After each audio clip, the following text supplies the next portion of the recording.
오늘 우리 함께 나눌 말씀은 빌립보서 4장 4절부터 7절의 말씀 함께 나눌 텐데요. 우리 자리 일어나셔서 한 목소리로 같이 읽도록 하겠습니다. 4절의 말씀, 우리 빌립보서 4장 4절부터 7절 한 목소리로 같이 읽겠습니다. 주 안에서 항상 기뻐하라. 내가 다시 말하노니 기뻐하라. 너희 관용을 모든 사람에게 알게 하라. 주께서 가까우시니라. 아무것도 염려하지 말고 다만 모든 일에 기도와 간구로 너희 구할 것을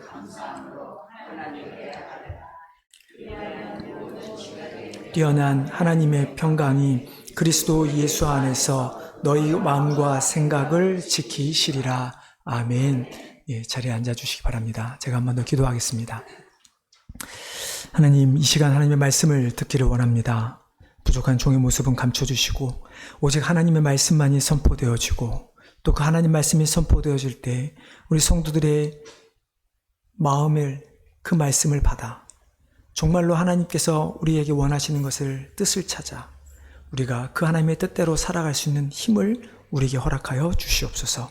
우리가 그로 말미암아 사도 바울처럼 그리스도의 복음을 전하는 자로 살기를 원합니다. 주님께서 우리 모든 성도들과 교회에 은혜를 주시기를 간절히 소원하오며 이 모든 말씀 예수님의 이름으로 기도하옵나이다. 아멘. 오늘 말씀 보면 지난주부터 계속 반복되는 단어가 있습니다. 주 안에서라고 하는 단어인데요. 바울이 쓴 서신서를 다 살펴보면 이 주 안에서 혹은 그리스도 안에서라고 하는 이 말이 얼마나 나올까요? 무려 164번 정도가 나옵니다. 우리가 지난주 살펴봤던 빌립보 4장 1절 3절만 보더라도 우리가 지난번에 나왔죠. 서라, 함께 서라. 어디 안에서? 주 안에서. 같은 마음을 품어라. 주 안에서. 그리고 다른 사람을 도우라. 물론 이 도우라는 말 안에는 주 안에서라는 말은 붙어 있지는 않지만 그러나 복음 안에서 나와 함께 동역한 복음 안에서라고 하는 말이 붙어 있습니다. 이처럼 우리가 지난주에는 제가 함께 서기를 또 같은 마음을 품기를 서로 돕기에 대해서 말씀을 나눴다면 오늘 우리가 말씀을 나누면서 지난주와 연결해서 우리가 먼저 좀 살펴보기를 원하는 것은 이 주 안에서라고 하는 이 단어입니다. 주 안에서, in the Lord. 주 안에서 간단하게 이 단어를 모르는 분들은 아마 없을 것입니다. 너무나 간단한 표현이지만 그러나 이 간단한 주 안에서라고 하는 이 한마디가 바울이 우리가 바울 신학이라고 이야기를 합니다. 바울의 서신서에 나타난 교리, 우리 그걸 바울 신학이라고 이야기를 하는데요. 바울 신학의 가장 핵심 개념 중 하나로 자리 잡게 됩니다.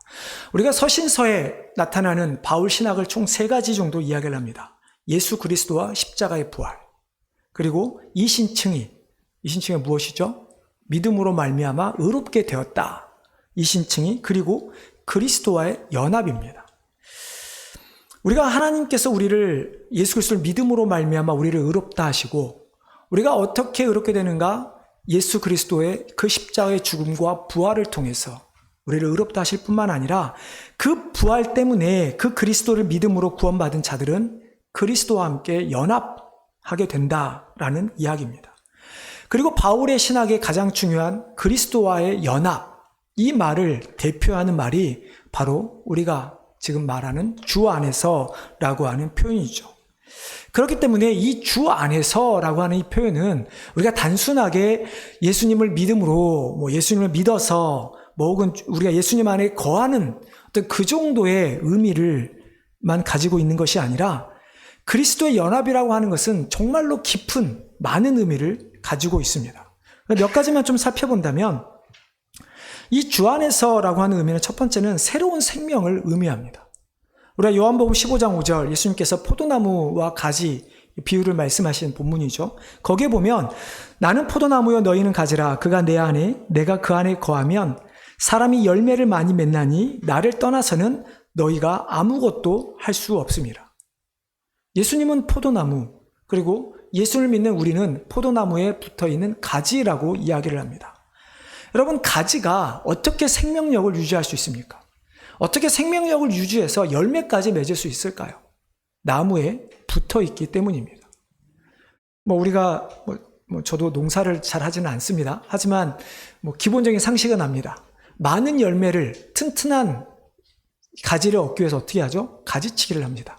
그러면 잘려나간 가지는 어떻게 됩니까? 생명력을 유지할 수 있나요? 그럴 수 없죠. 말라 죽습니다. 이처럼 우리가 그리스도 안에, 주 안에서라고 하는 이 말은 성도들이 주 안에 있어야 한다.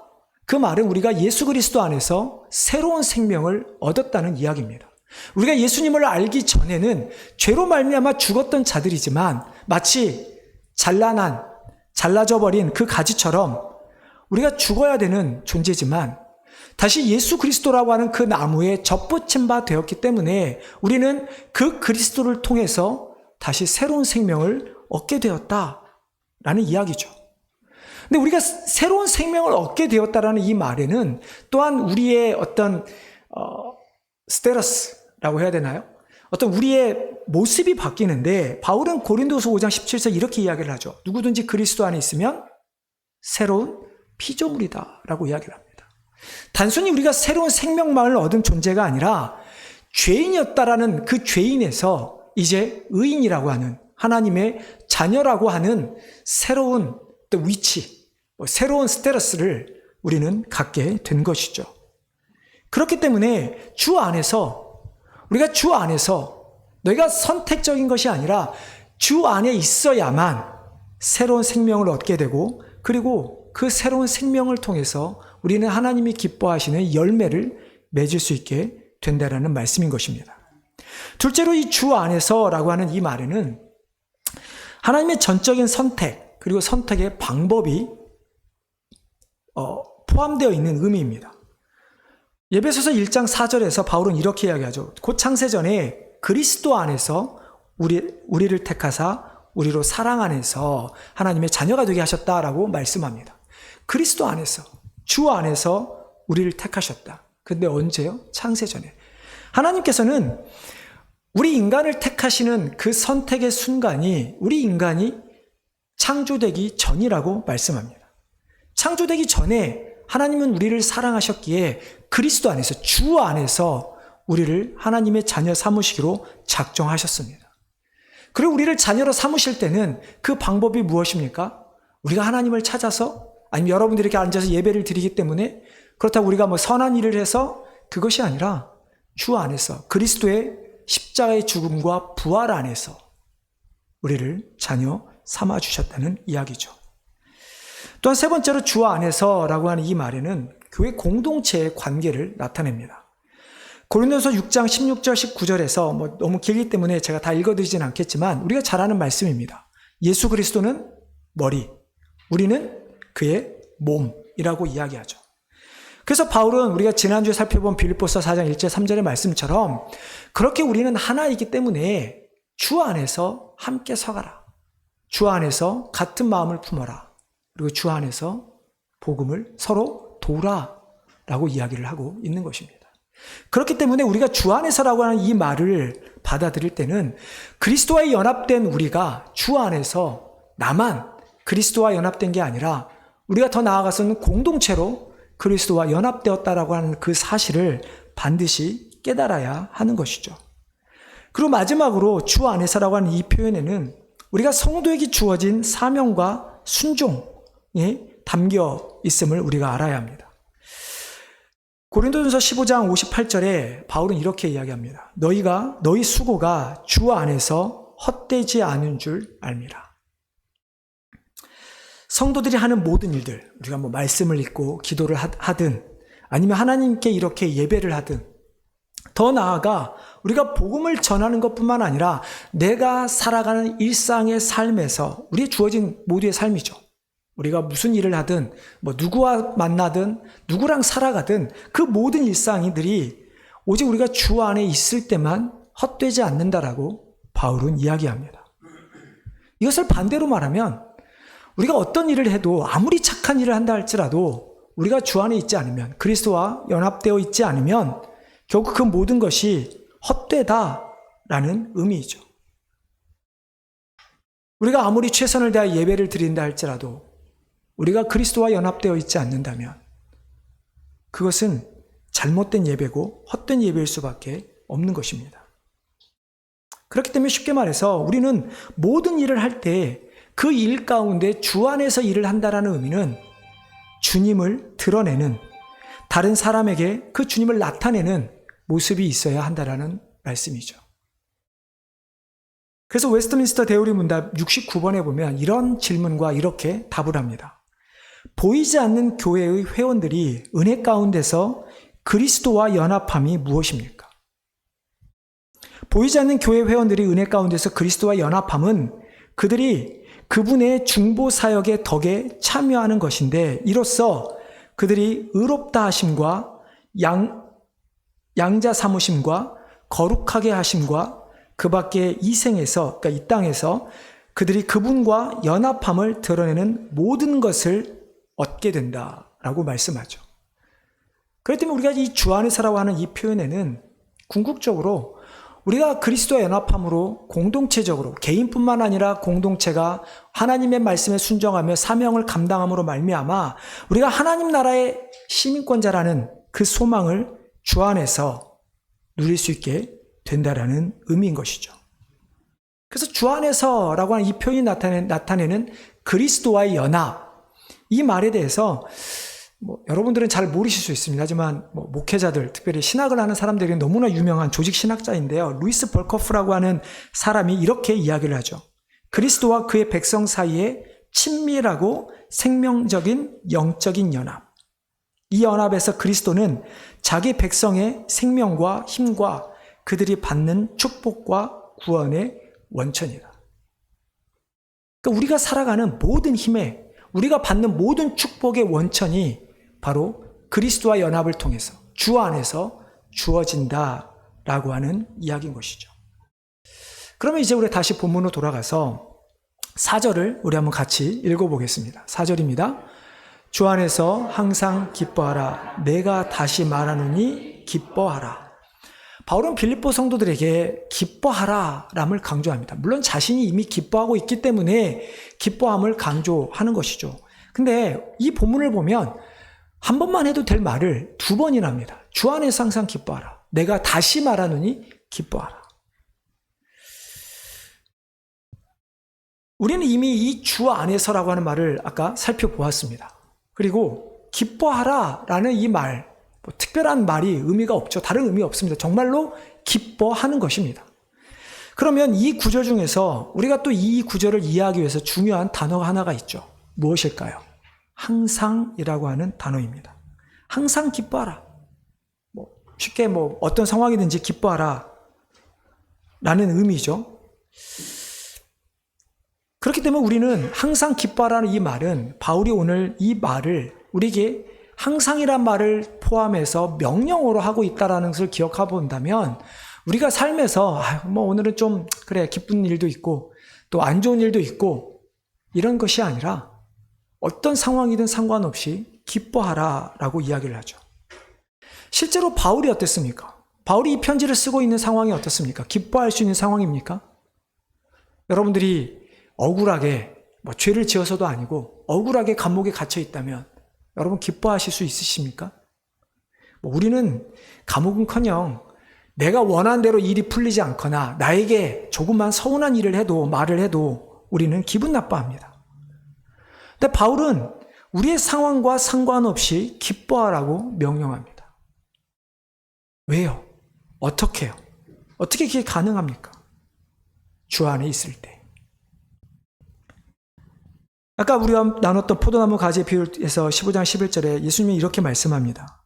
내가 이것을 너에게 이름은 내 기쁨이 너희 안에 있어 너희 기쁨을 충만하게 하려 함이라.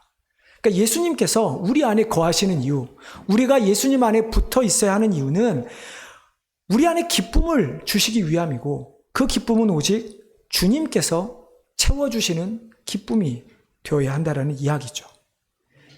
그렇기 때문에 우리는 항상 기뻐해야 하는 것입니다. 내가 생각하는 것 때문에, 내가 생각하는 기준에 도달했기 때문에 기뻐하는 것이 아니라, 우리의 기쁨은 내가 찾는 기쁨이 아니라 주님께서 채워주시는 기쁨이 되어야 하는 것이죠. 근데 여러분 생각해 보십시오. 주님께서 언제 우리에게 기쁨을 채워주실까요? 우리가 예쁜 짓, 소위 말하는 예쁜 짓 하면 기쁨을 우리에게 주십니까? 아니죠. 이미 주님은 우리의 기쁨이 되시기 위하여 십자가에 죽으셨습니다. 우리가 구원이라고 하는 이 말에 여러 가지 표현 중에 하나가 바로 주님이 우리에게 기쁨이 되신다라는 표현입니다. 그러면 우리가 최소한 이 자리에 앉아 있을 때 내가 예수님을 나의 구주로 믿습니다 라고 고백한다면 우리 가운데 예수님이 채워주시는 기쁨이 있어야 하는 것이죠. 그리고 그 주님이 채워주시는 기쁨은 다른 어떤 기쁨보다 우선이 되어야 되기 때문에 내가 아무리 세상에 어려운 일이 있다 할지라도 세상에 다른 어떤 기쁨이 있다 할지라도 그것보다 더 기쁨을 누리며 살아가야 하는 것입니다. 근데 이 주 안에서 항상 기뻐하라는 이 4절의 말씀은 실은 우리 6절의 말씀과도 연결되옵니다. 정확히 말하면 6절, 7절만 연결되는 건데요. 우리 6절, 7절 말씀 한번 같이 읽어보겠습니다. 아무것도 염려하지 말고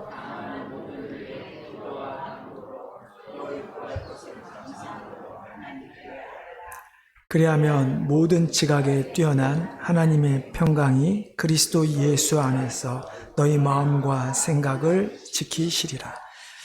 우리는 보통 이 6절, 7절의 말씀을 많이 듣습니다. 저는 이제 설교하는 것들을 다 기록을 해놓는데요. 제가 이 6절, 7절로 설교를 한 적이 있더라고요. 오래전에. 3년 전인가 4년 전에 한번 한 적이 있습니다. 근데 우리가 이 6절, 7절 말씀은 실은 4절, 6절과 연결해서 보아야 합니다. 이 4절, 6절과 6절, 7절은 약간 대칭 구조를 이루고 있는데요. 그러니까 쉽게 말해서 우리가 주 안에서 항상 기뻐하는 것과 아무것도 염려하지 말라는 이 말씀이 연결되어 있다는 것입니다. 간단하게 결론부터 이야기하면 그런 거죠. 우리가 주님께 주시는 기쁨으로 충만하다면 우리의 삶에서 염려가 있다 할지라도 그 염려가 주님이 주시는 기쁨을 이길 수가 없기 때문에 기뻐해야 한다라는 이야기로 볼 수 있습니다. 근데 이 아무것도 염려하지 말라 이 말은 뭘까요? 말 그대로 우리가 하나님의 자녀로 선택된 그 순간 우리는 이 세상에 대해서는 염려할 필요가 없다라는 말씀입니다. 근데 왜 우리는 염려하며 살아갈까요? 만약에 우리가 왜 염려하고 있는가에 대한 이 질문을 다시 4절로 가서 생각해 본다면 우리가 왜 염려합니까? 왜 우리가 기쁨이 없습니까? 주 안에 머물러 있지 않기 때문에 그리스도와 연합되어 있지 않기 때문에 우리는 염려하며 살아가는 것이죠. 우리는 분명히 주님을 우리의 주인이라고 고백합니다. 하지만 실제로 우리의 삶을 들여다보면 우리의 입술의 고백과는 달리 우리의 삶 가운데 주님이 없을 때가 너무나 많은 것을 보게 되죠. 여러분 지금까지 한 주간 동안 한번 생각해 보십시오. 무엇을 염려하셨습니까? 자녀들에 대한 염려도 하셨을 것이고 직장을 다니는 분들은 직장에 대한, 가게를 하신 분들은 사업에 대한, 우리 학생들은 공부에 대한, 앞으로 진로에 대한 염려들. 솔직히 염려를 하지 않는 사람은 단 한 사람도 없을 것 같습니다. 근데 예수님께서 우리에게 말씀하신 것이 있습니다. 마태복음 6장에서 뭐라고 말씀하십니까? 너희는 무엇을 먹을까? 무엇을 마실까? 무엇을 입을까? 염려하지 마라. 여러분, 그게 무슨 이야기입니까? 우리가 살아가는데 필요한 것들에 대해서 염려하지 말라는 것입니다.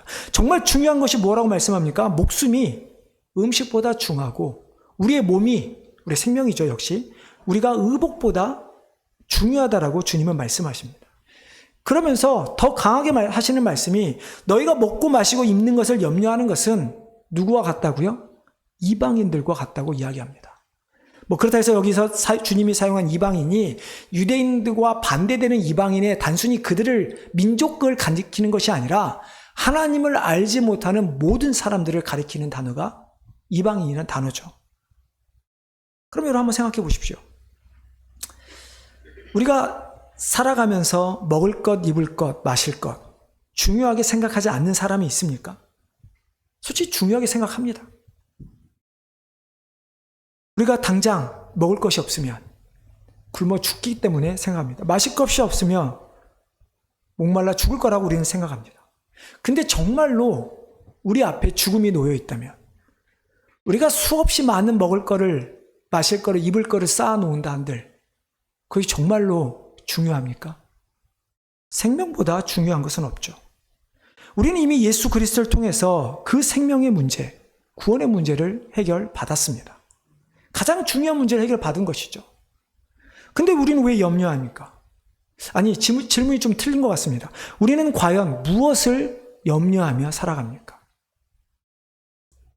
우리가 구원의 문제만 해결되었다면, 우리의 생명 문제가 해결되었다면 나머지는 무엇이 되든 실은 조금 부족해도 상관없는 거 아닙니까? 만약 여러분에게, 모르겠습니다. 그걸 정말 선택하는 분이 있을지 모르겠지만, 여러분에게 100만 불을 지금 갖고 100만 불을 소유한 다음에 5분 후에 죽는다고 생각한다고 생각해 보십시오. 여러분 100만 불을 가지시겠습니까? 아니면 나 100만 불 없어도 되니 그냥 좀 오래 살아보겠습니다. 여러분 무엇을 선택하시겠습니까? 5분을 위해, 아니 1분을 위해 여러분은 그 큰 돈을 선택하시겠습니까? 우리는 아니라고 하지만 실제적으로 우리는 이방인들이 구하고 있는, 즉 하나님을 믿지 않는 사람들이 구하는 우리의 삶의 문제, 삶의 필요의 문제를 우리는 구하고 있기 때문에 우리 가운데 염려가 끊이지 않는 것이죠. 우리가 염려하니 기뻐할 수가 없는 것입니다. 기쁨과 염려, 절대로 같이 갈 수 없는 두 단어입니다. 마치 이 세상에 못 뚫는 것이 모든 걸 뚫을 수 있는 창과 모든 것을 뚫는 창을 막을 수 있는 방패가 함께 존재할 수 없듯이 항상 기뻐하는 것과 아무것도 염려하지 않는, 염려하는 것에 대해서 그 두 가지는 같이 절대 존재할 수가 없죠. 우리가 정말 주님께 주시는 기쁨을 누리며 항상 기뻐한다면 우리는 염려가 없어야 합니다. 그러면 반대로 우리 안에 염려가 있다면 우리는 주님이 주시는 기쁨보다 내가 세상에서 필요한 것들을 통해 얻는 기쁨을 더 찾고 있다라고 하는 사실이죠. 주님께서 우리에게 염려하지 말라고 하시면서 하신 말씀이 무엇입니까? 공중의 새를 봐라, 들의 백합화를 봐라. 누가 공중의 새에게 먹이를 주고 누가 들의 백합화에게 물을 주느냐? 누가 기르느냐? 아니요, 아무도 기르지 않는다. 하나님께서 하신다 말씀합니다. 그러면서 그것들보다 더 귀히 여기는 자녀들을 하나님께서 내버려 두실까? 절대 그렇지 않다라고 하는 것이죠. 우리가 그 말씀 속에서 우리가 믿음에도 불구하고 우리는 염려하는 것, 하나님께서 채워주실 것을 우리가 믿지 못하기 때문이며, 우리가 하나님의 채워주시는 것보다 내 욕심이 더 커서 더 많은 것을 소유하기를, 누리기를 원하기 때문에 염려하게 되는 것이고, 결국 그러다 보니 내가 구원받았다라는 이 사실보다 여전히 세상에서 살아가야 될 우리의 모습이 있기에 염려할 수밖에 없는 것입니다. 사도 바울이 분명히 이것을 알았던 것 같아요. 사도 바울이 복음을 전하고 그 복음을 들은 성도들이, 교회들이 여전히 염려하는 모습을 보면서, 그래서 바울은 이야기하는 것이 염려하지 말라라고 이야기를 하는 것입니다. 만약 무엇을 해야 한다면 그전 모든 일에 어떻게 하라고요? 기도와 간구로, 그것조차도 감사함으로 하나님께 기도하라고 말합니다. 아니 목사님, 당장 우리가 염려가 있는데, 내가 그 염려를 기도한 아직 응답받지 못했는데 우리가 어떻게 감사할 수 있습니까? 아까 말씀드렸죠. 마태복음 6장의 말씀처럼 하나님께서 자녀들이 필요한 모든 것을 알고 계시고 그 필요를 때에 따라 채워주신다 약속할 것이기 때문에, 그렇기 때문에 우리는 염려할 것이 없는 것입니다. 내가 기도하면서 왜 염려합니까? 내 기도대로, 내가 원하는 대로 기도가 응답되지 않을까 봐 우리는 염려하는 것이죠. 하지만 정말 하나님께서 우리의 필요를 채우는 것을 믿는다면 이미 받았다 생각할 수 있기에 감사함으로 아뢰는 것입니다. 그러면 어떻게 합니까? 모든 지각에 뛰어난 하나님의 평강이 그리스도 안에서 우리의 마음과 생각을 지켜주신다 말씀합니다. 여기서 모든 지각에 뛰어난 하나님이라고 하는 이 표현은 이게 surpassing all understanding, 그러니까 우리가 인간이 할 수 있는 모든 이해를 뛰어넘은, 그러니까 인간의 어떤 이해력, 우리가 이해할 수 있는 것, 우리의 이성, 우리의 지성, 우리의 능력, 우리의 판단, 우리의 방법, 세상이 말하는 가장 가치 있다라고 하는 모든 것들을 다 초월하시는 그 하나님. 쉽게 말하면 우리의 창조주시오 전능자이신 하나님이시죠. 그 하나님의 평강, 그 하나님의 평화가 우리를 지켜주신다라는 말씀입니다. 이 하나님의 평강이라고 하는 단어는 바울이 많이 사용했을 것 같은데요. 신약 성경에서조차 바울뿐만 아니라 딱 오늘 이 본문에 한 번 등장합니다. 여기서 말하는 이 평강이라는 단어는 어떤 의미일까요? 이 말은 우리가 개인적으로 평안한 상태를 의미하지 않습니다. 이 평강은 원뜻을 보면 국가적인 평온한 상태, 즉 전쟁의 격렬함.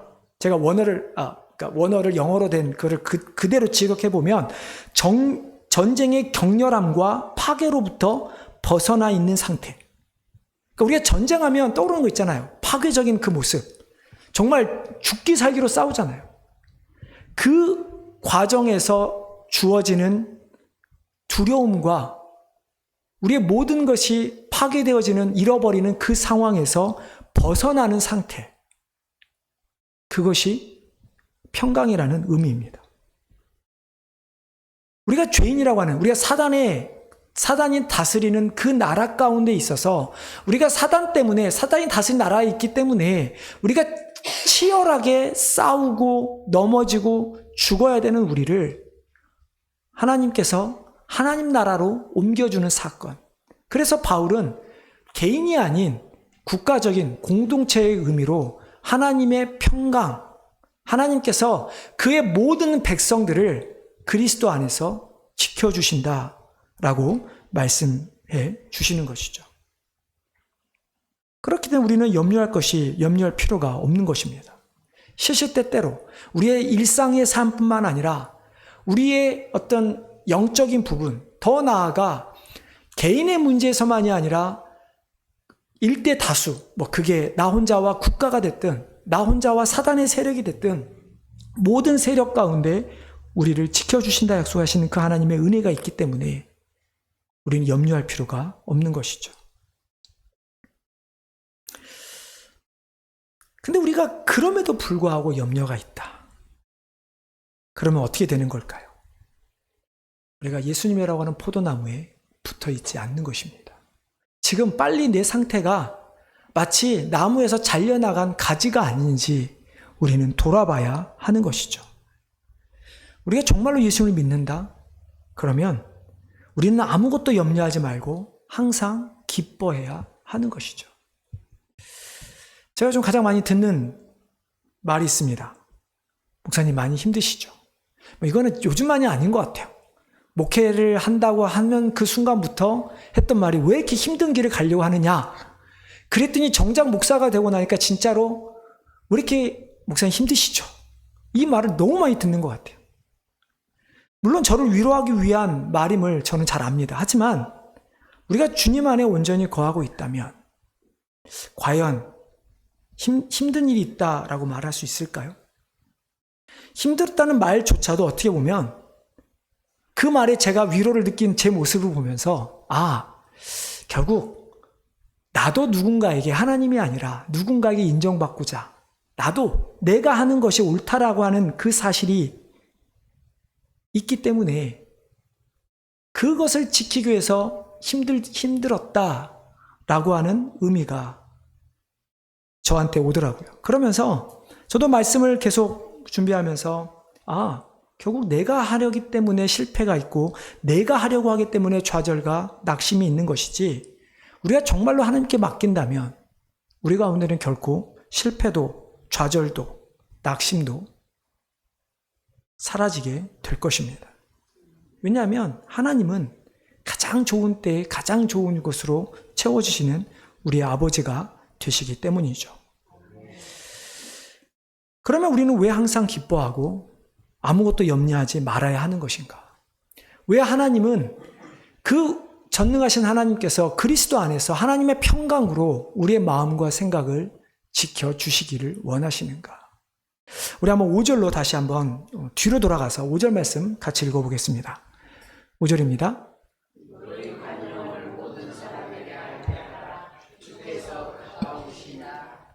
하나님을 온전히 믿는 사람의 특징, 항상 기뻐하는 것, 아무것도 염려하지 않아야 하는 것입니다. 근데 이것이 중요한 것은 우리만 아는 것이 아니라 제가 계속해서 말씀드린 것처럼 다른 사람에게 나타나져야 하는 것입니다. 그럴 때 바울이 이야기하는 것을 그 모습이 바로 관용이라는 말로 이야기를 합니다. 그러니까 우리가 주님 때문에 기뻐하는 것, 염려하지 않는 우리의 모습이 다른 사람들에게는 나 이렇게 기뻐, 나 염려히 살아가, 뭔가 자랑이 아니라 관용이라고 하는 이 말로 나타내줘야 한다는 이야기죠. 관용, 어떤 의미입니까? 관대함이라는 의미입니다. 바울은 이 관용이라는 것이 우리 그리스도인들에게 세상 사람들에게 보여져야 할 모습이 관용이라는 이 말을 중요하게 생각했기 때문에 바울은 이 관용이라는 말을 사용할 때 내가 너에게 관용을 베풀 것이다. 나의 동역자들이 할 것이다가 아니라 너희는 빌고의 성도들이죠. 복수입니다. 너희 모든 신자들이 그들이 너희들의 관용을 모든 사람에게 알게 하라고 말씀합니다. 모든 사람에게 인정받아야 된다라고 이야기를 하는 것이죠. 이 관용이라는 말을 우리가 좀 더 이해할 필요가 있습니다. 제랄드 호돈이라는 신학자가 말할 때 이 관용이라는 말은 훌륭한 합리성이라고 이야기합니다. 훌륭한 합리성. 합리적이다 이런 표현이죠. 근데 왜 굳이 앞에 훌륭한이라는 말을 붙였을까요? 이 신학자가 훌륭한 합리성이라고 하는 이 말을 쓴 이유는 그 당시 우리가 지금 이 본문이 쓰여진 로마 시대로 돌아가야 합니다. 그 당시 철학자들, 그 당시에 그 나라가 추구했던 것이 무엇인가를 깨달아야 그리스도인들이 보여야 될 관용이 무엇인가를 알게 되기 때문이죠. 여러분, 그 당시 나라는 어떻습니까? 로마라고 하는 나라. 한 나라가 아니죠. 수많은 나라들을 정복하면서 많은 속국들을 가지고 있던 나라가 로마입니다. 그러면 그 나라를 다스리기 위해서 무엇이 가장 중요하게 되었을까요? 법입니다. 정의라고 하는 것이죠. 너희가 로마라고 하는 나라의 사람으로 살아가려면 로마법을 따라야 한다고 이야기합니다. 많이 뭔가 떠오르시죠? 어디래 그 나라 법을 따라, 로마에 가면 로마의 법을 따르라. 반드시 그 로마의 법을 따라야 되는데 그 당시의 철학자들이 그 법과 관련해서 어떻게 얘기하는가? 정의를 이야기합니다. 근데 그 정의를 행함에 있어서 어떻게 이야기합니까? 엄격한 정의. 반드시 지켜야 하는 정의. 그 정의를 지키지 않을 때는 벌을 처하는 정의. 그것이 그 시대가 말하는 관용이었습니다. 그것이 유대인들에게도 나타났죠. 교회 안에도 있었습니다. 어떤 모습이었습니까? 율법주의라고 하는 모습이었습니다. 너희가 하나님 말씀을 지켜야만, 너희가 할례를 행하여만 구원을 받는다라고 하는 모습, 겉모습을 통해서만 나타내는 모습. 그래서 바울은 관용이라는 이야기를 통해서 이 제랄드 호돌이라고 하는 이 신학자는 이게 엄격한 정의가 아니라 훌륭한 합리성, 즉 우리가 정의로워하는데, 그러니까 기독교인들에게 정의롭지 말라는 이야기가 아니에요. 정의로워야 하는데 그 정의가 나를 나타내는 정의, 나의 유익을 위해서 선택되는 정의가 아니라 다른 사람의 아픔과 그들의 어려움을 위로할 수 있고 그들을 포용할 수 있는 정의가 되어야 한다는 이야기입니다. 즉 그 당시의 정의는 로마라고 하는 나라를 나타내기 때문에 엄격한 정의이지만 기독교가 말하는 정의는 예수 그리스도의 사랑을 전하는 정의이기 때문에 우리가 훌륭한 합리적인 정의로 나타나야 한다라는 이야기인 것이죠. 그러다 보니까 이 관용이라는 말이 사용된 성경의 여러 구절들을 보면 관용이라는 말이 단순히 그냥 관대해라 라고만 사용되지 않습니다. 그 앞뒤 문맥을 보면 많은 단어들이 같이 사용되는 것을 보게 되는데요. 두 군데만 보면 디도서 3장 2절에 이렇게 합니다. 아무도 비방하지 말며 다투지 말며 관용하며 범사의 온유함을 모든 사람에게 나타낼 것을 기억하라. 관용하되 그 관용하기 위해서는 비방하지 말고 다투지 말라고 이야기합니다. 우리가 정의를 세우기 위해서는 싸울 수밖에 없습니다. 하지만 기독교의 정의를 나타내기 위해서는 싸우지 말고 관용하라고 이야기하죠. 베드로전서 2장 18절에 이야기합니다. 사환들아 범사에 두려워함으로 주인들에게 순종하되 선하고 관용하는 자들에게만 아니라 또한 까다로운 자들에게도 그리하리라. 베드로전서에서는 관용하되 어떻게 이해합니까? 범사에 두려워함으로 주인들에게 순종하고 선하고, 순종함과 선함이 따라오는 관용함이 있어야 하는 것이죠. 그렇기 때문에 바울이 성도들에게 관용으로 모든 사람에게 알게 하라라고 하는 이 이야기는 단순히 우리가 나 착해, 나는 넉넉해, 나는 관대해, 그러니까 난 너 이해할 수 있어, 이게 아니라 결국은 우리가 나타내는 관대함 속에 무엇이 드러나야 합니까? 예수 그리스도. 내가 너희를 사랑하는 것은 예수님 때문에 사랑하는 거야. 그러면 결국 그 사람을 사랑하는 것은 접니까? 예수 그리스도입니까? 예수 그리스도가 되어야 하는 것입니다. 내가 다른 사람을 돕는 것도 마찬가지입니다. 내가 겸손의 모습을 보이는 것도 마찬가지입니다. 내가 겸손한 것이 아니라 나의 겸손을 통해 그리스도의 겸손이 나타나야 하는 것이죠. 왜 겸손해야 합니까? 왜 우리가 항상 기뻐하며 아무것도 염려하지 않고 세상 사람들에게 관대함을 베풀어야 합니까? 왜 우리는 이 관대함을 베푸는데 사도 바울은 우리에게 모든 사람으로 알게 하라, 모든 사람으로부터 인정받으라고 이야기합니까? 그것은 바로 주께서 가까우시기 때문입니다. 주께서 가깝다라는 이 말, 두 가지로 해석할 수 있죠. 지금 주님이 우리 옆에 있다는 이야기입니다. 내가 지금 어떤 마음으로 예배를 드리고 어떤 자세를 가지고 예배를 드리고 있는지, 내가 지금 세상에 나가서 어떠한 모습으로 살아가고 있는지 주님께서 우리 옆에 딱 붙어 서 계셔서 24시간 쳐다보고 계신다는 이야기입니다.